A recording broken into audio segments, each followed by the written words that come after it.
आम ग्राम प्रतापगिरी ग्राम रे पहुंची जाइछन्ती रानी पंडा। आम गाँव लोक मैंने स्वागत जनाइले एवं फोटो उठेबार बहुत व्यस्त अछंती आम गाँव युवपीढ़ी मैंने।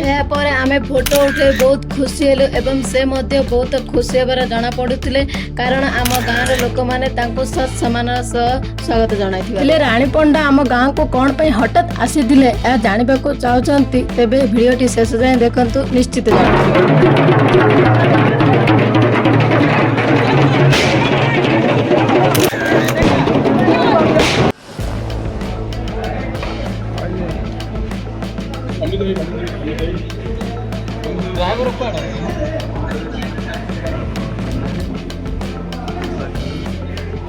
समिति डाक्टर आउ डाकिल समिति डाकिल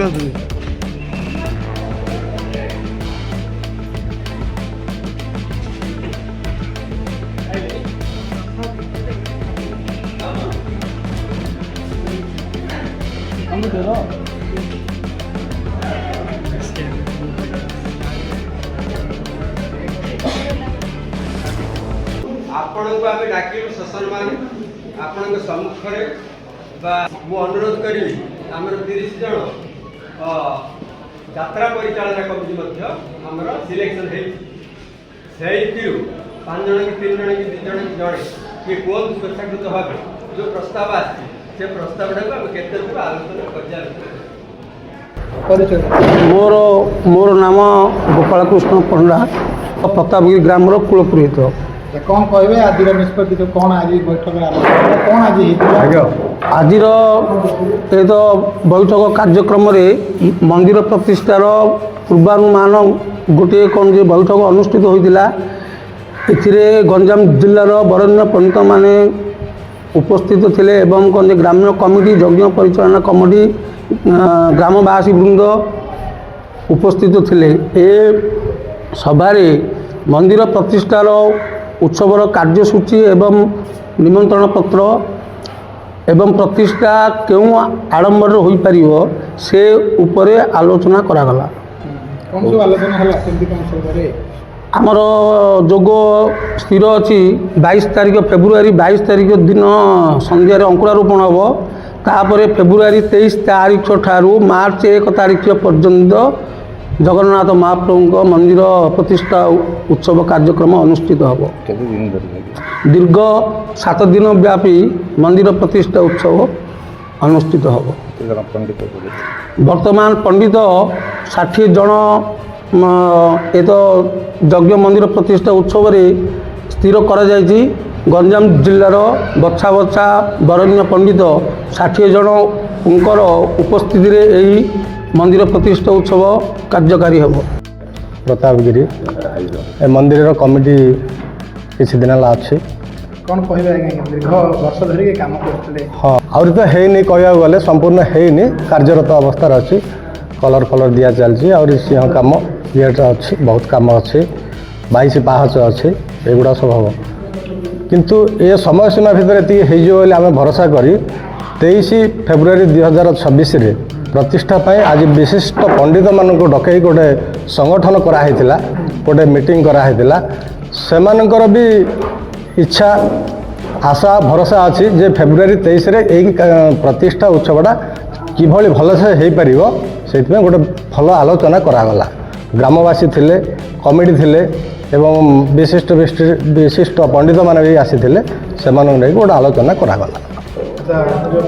उत्सव पालन करेंगे कौन सब करेंगे कौन सब निष्पत्ति निगला उत्सव देखो अंचलवासी समस्त इनविटेशन कराहब तापर विभिन्न आमर यहाँ गंजाम जिलार प्रसिद्ध मंदिर रूप में परिगणित होउछि ये समयक्रम गोटे पर्यटन स्थलीर मान्यता पाइब बोली आम मानकर गोटे आशा भरोसा अच्छी जोटा कि सेटा अति शीघ्र होगापाई जाऊँगी बोली आम विभिन्न सूत्रु शुणीचु जोटा कि प्रशासन आउपरे भल दृष्टि रखिंट आउ ग्रामवासी साहाय्य सहयोग चली अंचलवासी मंदिर प्रति भल आंतरिकता अच्छी तेणुक आम अति शीघ्र ये मंदिरटा गोटे टूरिज्म प्लेस परिणत हम बोली आम आशा करुँ।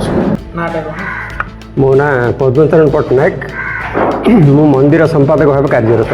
कौन कह आज जो प्रस्तुति बैठक है हाँ କେଉଁ ଭଗବାନଙ୍କର କୋଉ ଗାଁର କ'ଣ ସବୁ ପ୍ରତିଷ୍ଠା ଆମର ଦୀର୍ଘ 275 ବର୍ଷ ତଳର ପ୍ରାଚୀନ ମନ୍ଦିରର ପୁନରୁଦ୍ଧାର ହେଇକି ବର୍ତ୍ତମାନ ପ୍ରତିଷ୍ଠା ମହୋତ୍ସବ କାର୍ଯ୍ୟକ୍ରମରେ ଆମେ ଉପନୀତ ହେବୁ 23/2/2026 ତାରିଖରେ, ଯାହାର ପୂର୍ଣ୍ଣାହୁତି ହେବ 1/3/2026ରେ। ଆଉ ପୂର୍ବ ନିର୍ଦ୍ଧାରିତ ବୈଠକ ଅନୁଯାୟୀ ଆଜି ଆମର ବିଶିଷ୍ଟ ପଣ୍ଡିତମାନଙ୍କ ଗହଣରେ ଗ୍ରାମସଭାର ଆହ୍ୱାନ କରାଯାଇଥିଲା। କେମିତି ପରିଚାଳନା ହେବ, କେଉଁ ପ୍ରକାର ଆମେ ତାକୁ ଠିକ୍ରେ ଆମେ ସୁଚାରୁ ରୂପେ ସମ୍ପାଦନ କରିପାରିବୁ, ସେଇଥିପାଇଁ ଗ୍ରାମବାସୀଙ୍କ ଉପସ୍ଥିତିରେ ତା'ର ପୁଙ୍ଖାନୁପୁଙ୍ଖ ଆଲୋଚନା ହେଇ ପଣ୍ଡିତମାନଙ୍କ ପରାମର୍ଶ ଗ୍ରହଣ କରାଯାଇଥିଲା। ପାଖାପାଖି ଅଞ୍ଚଳ ଲୋକଙ୍କୁ କ'ଣ ନିମନ୍ତ୍ରଣ ଦେବେ ଆପଣଙ୍କ ଗାଁ? ହଁ ନିଶ୍ଚୟ, ଯେହେତୁ ଇଏ ଗୋଟେ ଗୌରବ, ପ୍ରତାପଗିରିର ଗୌରବ। ପ୍ରତାପଗିରିର ଆଜ୍ଞା ପରିଚୟ କଲେ ଶ୍ରୀ ଜଗନ୍ନାଥ ମନ୍ଦିର। ଯେହେତୁ ରାଜରାଜୁଡ଼ା ମନ୍ଦିର ଇଏ 1730ରେ ଯେଉଁ ମନ୍ଦିରର ସ୍ଥାପନ କରିଥିଲେ ରାଜା ପୁରୁଷୋତ୍ତମ ଅନଙ୍ଗଭୀମଦେବ, ସେ ମନ୍ଦିରର ପରିଚୟ, ସେ ମନ୍ଦିର ଅଛି ବୋଲି ହିଁ ପ୍ରତାପଗିରିର ପରିଚୟ ଅଛି। ଆଜି ତା'ର ଶୁଭ ମୁହୂର୍ତ୍ତ ଉପସ୍ଥିତ, ତେଣୁ ତାକୁ ଆମେ ସୁଚାରୁ ରୂପେ ସମ୍ପାଦନ କରିବା। ହଁ, ପ୍ରଶାସନ ଯଥେଷ୍ଟ ସହଯୋଗ କରୁଛନ୍ତି, ସରକାର ସହଯୋଗ କରୁଛନ୍ତି, ସରକାରୀ ସାହାଯ୍ୟ, ପ୍ରଶାସନିକ ସାହାଯ୍ୟ ଆଉ ଅଞ୍ଚଳବାସୀଙ୍କ ମଧ୍ୟ ସାହାଯ୍ୟ, ଗ୍ରାମବାସୀଙ୍କର ମଧ୍ୟ ଅକୁଣ୍ଠ ନିଷ୍ଠା, ଉଦ୍ୟମ ଆଉ ସବୁ ପ୍ରକାରର ଉଦ୍ୟମରେ ଏ ବିରାଟ ପ୍ରାସାଦ ଠିଆ ହେଇଛି। ଅନ୍ୟୁନ ମୋ କହିବାରେ, ଯେହେତୁ 1999 ମସିହାରୁ ଆର ଭିତ୍ତିପ୍ରସ୍ତର ସ୍ଥାପନ ଆମର ଦିବଙ୍ଗତ ରାଜା ସାହେବ ଉଦୟନାରାୟଣ ଦେବଙ୍କ ଦ୍ୱାରା ଆହୁତ କରାହେଇଥିଲା ବା ଭିତ୍ତିପ୍ରସ୍ତର ସ୍ଥାପନ କରାହେଇଥିଲା, ସେବେଠାରୁ ଏଯାବତ୍ ପ୍ରାୟ 3 କୋଟିରୁ ଉର୍ଦ୍ଧ୍ୱ ଟଙ୍କା ଖର୍ଚ୍ଚ ହେଇଛି ବୋଲି ମୁଁ ଆକଳନ କରୁଛି। ମନ୍ଦିର ଆପଣ ଆଲୋଚନା କରୁଥିଲେ ବୈଠକରେ, କେତେ ଦିନ ଧରି ମନ୍ଦିର ଚାଲିଥିଲା ନିର୍ମାଣ କରିବା ପାଇଁ ଏବଂ ଆଜି ଯେଉଁ ସମାପ୍ତି ହେଲା, ଦୀର୍ଘ କେତେ ଦିନ ଧରି ମନ୍ଦିର କାମ ଚାଲିଥିଲା? ପ୍ରାୟ ସବୁଦିନ ଚାଲି ରହିଛି କାମ। ଯେହେତୁ ଅର୍ଥର ଅଭାବ ବାଧକ ସାଜୁଥିଲା, ଏତେ ବଡ଼ ଗୋଟେ ବିରାଟ ପ୍ରାସାଦ ନିର୍ମାଣ କରିବା, ଆଉ ଗାଁରେ ସେମିତି ଆର୍ଥିକ ତ ସ୍ଥିତି ସେତେ ଭଲ ନୁହଁ, ତଥାପି ଗ୍ରାମବାସୀଙ୍କର ଅକୁଣ୍ଠ ନିଷ୍ଠା, ଯେଉଁ କିଛି ଚାନ୍ଦା ଭେଦା ସଂଗ୍ରହ କରିକି ବା ଅଞ୍ଚଳବାସୀଙ୍କର ଇଏ କରିକି ପ୍ରଶାସନର ସହଯୋଗ ଲୋଡ଼ିକି ସବୁ କରାହେଇଛି। ମୁଁ ଭାଗ୍ୟବାନ ଗୌଡ଼, ପ୍ରତାପଗିରି। ମୋର କହିବାର କାରଣ ଯେ ମନ୍ଦିର ପାଇଁ ପ୍ରାୟ ପୁରୋହିତମାନେ ପଣ୍ଡିତମାନେ ଆସିଥିଲେ, ତା'ର ଗୋଟେ କାମ ସର୍ଟ ଆଉଟ୍ ହେଲା ଆଜି। ଆ ମାତ୍ରାରେ ବହୁ ମାତ୍ରାରେ ହେଇଯିବ ବୋଲି ଯେଉଁ ଡେଟ୍ ଫାଇନାଲ୍ ହେଇଛି। ରାଣୀ ପଣ୍ଡା ମ୍ୟାଡ଼ାମ୍ ଯେଉଁ କଥା ଉଠିଥିଲା, ଆପଣଙ୍କୁ କିଏ ଆନ୍ସର୍ ଦେଇପାରିନଥିଲେ, ମୁଁ ଦେଇଦେବି। ରାଣୀ ପଣ୍ଡା ମ୍ୟାଡ଼ାମ୍ ଆସିଛନ୍ତି କ'ଣ ରଙ୍ଗାରଙ୍ଗ କାର୍ଯ୍ୟକ୍ରମ ପାଇଁ। ଆଗତ ଯେଉଁ ପ୍ରତିଷ୍ଠା ଉତ୍ସବରେ କିଛି ହେବ ଜଗନ୍ନାଥ ପ୍ରତି ହିସାବରେ, ଯାହା ବି ନାମ ତାର ସଂକୀର୍ତ୍ତନ ହେବ ତା ବାଟରେ ହେବ। ଆଉ ପିଲା ଯୁବକମାନଙ୍କ ପାଇଁ ଟିକେ ରଙ୍ଗାରଙ୍ଗ କାର୍ଯ୍ୟକ୍ରମ ପାଇଁ ରାଣୀ ପଣ୍ଡାଙ୍କର ଆଗମନ। ଜଗନ୍ନାଥ ମନ୍ଦିରରେ ରାଣୀ ପଣ୍ଡା ଆସିଲେ ତା ଦର୍ଶନ କଲେ, ତାପରେ ଡିସିସନ୍ ନେବେ। ଯାନିଯାତ୍ରା ତ ହୁଏ ଏ ଟାଇପ୍ କରିବା ପାଇଁ ବୋଲି ଆମମାନଙ୍କର ଯୁବ ସମାଜ ପାଇଁ ବୋଲି ତାକୁ ଆକ୍ଷେପ କରି ରଖାହେଇଛି।